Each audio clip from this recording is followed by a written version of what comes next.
Hello ನಮಸ್ಕಾರ ಎಲ್ರಿಗೂ.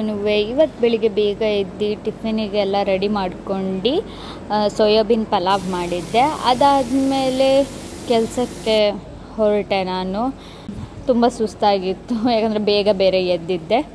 ಅದಾದಮೇಲೆ ಇವತ್ತು ಬೆಳಿಗ್ಗೆನೇ ಫೀಲ್ಡ್ ಇದ್ದಿಂದ ಫೀಲ್ಡ್ ಮುಗಿಸ್ಕೊಂಡು ಆಮೇಲೆ ನಾವು ಆಫೀಸಿಗೆ ಹೋದ್ವಿ. ಆಫೀಸಲ್ಲಿ ಇನ್ನೇನು ಡೈಲಿ ಇದ್ದಂಗೆ ಕೆಲಸ ಇತ್ತು. ಲ್ಯಾಪ್ಟಾಪ್ ಮುಂದೆ ಕುತ್ಕೊಂಡು ಕೆಲಸ ಮಾಡಿಬಿಟ್ಟೆ. ಆಮೇಲೆ ಆಫ್ಟರ್ನೂನು ತಂದಿರೋ ನಾಷ್ಟಾನೇ ತಿಂದುಬಿಟ್ಟೆ. ಇದು ನೋಡ್ಬೋದು ನಮ್ಮ ಅವಸ್ಥೆ. ಆಫೀಸಲ್ಲಿ ಕುತ್ಕೊಂಡು ನಿದ್ದೆ ಮಾಡ್ತಿದ್ವಿ ನಾವು. ಅದಾದಮೇಲೆ ಸ್ವಲ್ಪ ಡಿಸೈನಿಂಗ್ ಎಲ್ಲ ಮಾಡೋಕ್ಕಿತ್ತು, ಸ್ವಲ್ಪ ಸುಸ್ತಾಗಿತ್ತು ಕೂತು. ಅದಾದಮೇಲೆ ನಾವು ಟೀ ಕುಡಿಯೋಣ ಅಂತ ಹೋದ್ವಿ. ಹಾಗೆ ದಾರಿಲಿ ಸತ್ಯಂ ಬೇರೆ ಸಿಗ್ದ. ನಾವು ಒಟ್ಟಿಗೆ ಚಹಾ ಕುಡ್ದು ಆಮೇಲೆ ಸ್ವಲ್ಪ ತರಕಾರಿ ಎಲ್ಲ ಮನೆಗೆ ತೊಗೊಂಬಂದ್ವಿ. ಬಂದು ಸುಸ್ತಾಗಿದ್ದರಿಂದ ಮಲ್ಕೊಂಬಿಟ್ಟೆ. ನಾನು ಎದ್ದು ನೋಡಿದಾಗ ನಾನು ಹುಡುಗಿರೋರು ಅಡುಗೆ ಎಲ್ಲ ಮಾಡಿಟ್ಟಿದ್ರು. ಹೊಟ್ಟೆ ಪೂರ ಊಟ ಮಾಡಿಬಿಟ್ವಿ.